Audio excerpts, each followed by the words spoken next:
How would you sum up your season, starting in Denver, getting to New York? What's it been like for you? It's been a crazy year um, for me. Just just everything that I went through, as far as the trade talk and everything like that, and then for the trade to actually happen, um, I would never forget this season. Um, but for the most part, just getting here and um, you know just trying to bring the hope and the faith back to New York, trying to bring New York Knicks basketball back and give the fans something that they can look forward to on a year in and year out basis. We proved to a lot of people, short-handed or not, that we're gonna go out there and compete on a night in and night out basis. Um, Tonight was one of them games that we had to leave it all out there on the court. It wasn't no need for us to take anything home with us, and we did that. So I'm pretty sure that we gained a lot of respect, from a lot of people right now. But this is the first step of something great that's here to come in the next couple of years.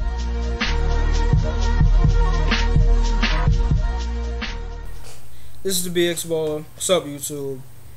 I'm coming at y'all, giving y'all Knicks current state video. And the Knicks current state right now is home. They got eliminated by Boston.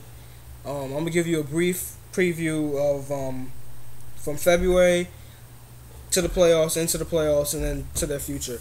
So starting off with February, the Knicks were one of the hottest teams from the All-Star break, and then they shook up things on the All-Star break. February 23rd, a lot of Knicks fans will remember the date. That was the day Carmelo Anthony officially became a Knick, and it was a happy day for New York, but then the results weren't being shown.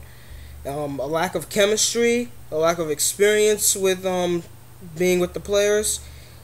Fields struggling down the stretch really hurt the Knicks, and they went 7-11 for 1 point since the Melo trade, and then they started to get it going with a 7-game winning streak. So then they turned that around with 14-11 since the Melo trade, but then they lost the 2 games, so that makes the total since February 23rd 14-13 since the Melo trade, and that's not very good. Even though the Knicks were trying to work on a few things, the first game, obviously Melo, Chauncey didn't really know the system.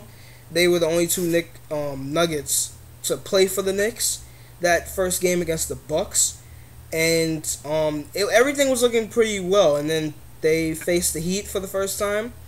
Melo on the Knicks this time, and they actually picked up the W. So pretty much that was basically it with the regular season. Now on to the postseason.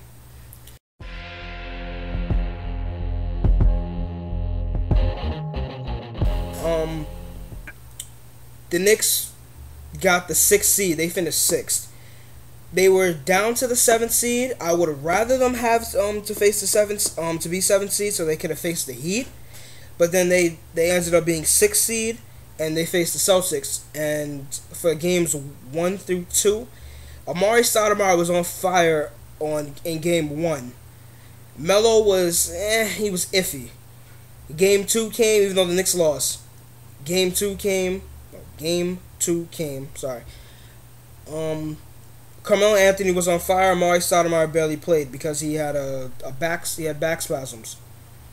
They still picked up the L because I don't know what Jared Jeffries was thinking, honestly. Jared Jeffries was about to pass it to Sean Williams, but I'm like, you're right there.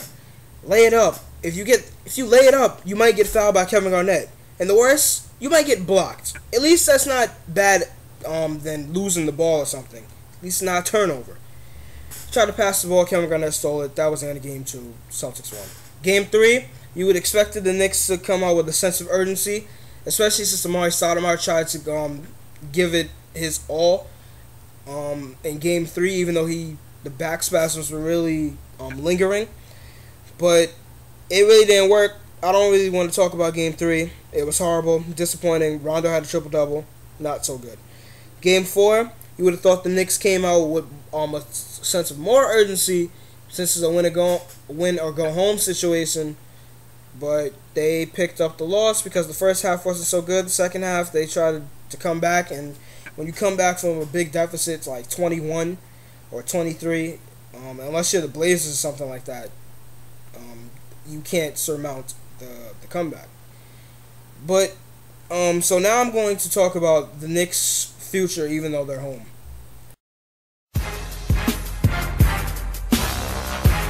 So basically, the three aspects that the Knicks really need to look at is the president, Donnie Walsh. If you re-sign him, if you re-sign Mike D'Antoni, even though I think he should be fired, and if you re-sign Chauncey Billups, those are the three main factors that the Knicks are looking for now.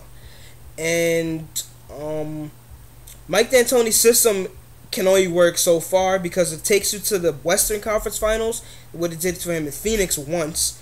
And Alvin Gentry, it did it for him once in Phoenix with Amari Stoudemire, and it almost takes you to the finals. No moral victories in the NBA. They don't count. If you still pick up the L, you still picked up the L. And Chauncey Billups should come back because he says he really wants to come back. And right now, Chris Paul is not a free agent until 2012. Dwight Howard is not a free agent until 2012. And those are two big stars that the Knicks really need to look at. And if you re-sign the president can get deals like that done. And still on the Knicks' future. What was I gonna say? Oh, still in the Knicks' future. They are going to go after Chris Paul 2012 and maybe Dwight Howard since they need to fill the center position. Ronny Turiaf is not getting it done. Jared Jeffries definitely isn't getting it done. And Sheldon Williams, I don't think he might be coming back. I don't know if he has a year left on his contract or something like that. But, so yeah, Chris Paul is the main target. We really need a point guard. Even though we have Chauncey Billups might get injured. You still need someone, a veteran like Chris Paul.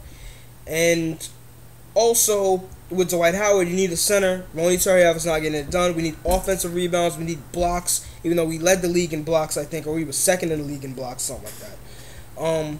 We still need defense, and Dwight Howard is Defense Player of the Year this year, so we still need defense. Another thing to talk about is Wilson Chandler. I think, in my opinion, Wilson Chandler's coming back to the Knicks.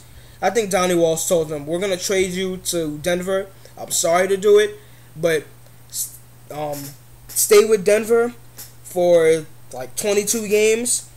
Once July 1st comes, you come to us and we'll re-sign you. That's what I think Donnie Walsh did. And also, I think Jamal Crawford might be coming back to the Knicks too because he doesn't rule it out. I'm not sure if he signed that contract extension with the Hawks, but if the Hawks do go far, I guarantee you Jamal Crawford might not come back to the Knicks. But right now, if they don't go anywhere to like the Eastern Conference Finals or something like that, I don't think Jamal Crawford's going to go back to the Hawks. So I think he might go to the Knicks. Because he said he's not counting the Knicks out because he loved his time in New York. Almost everyone that plays for New York says they love their time in New York. Just about everyone. But this sums up this video. So this is the BX Baller.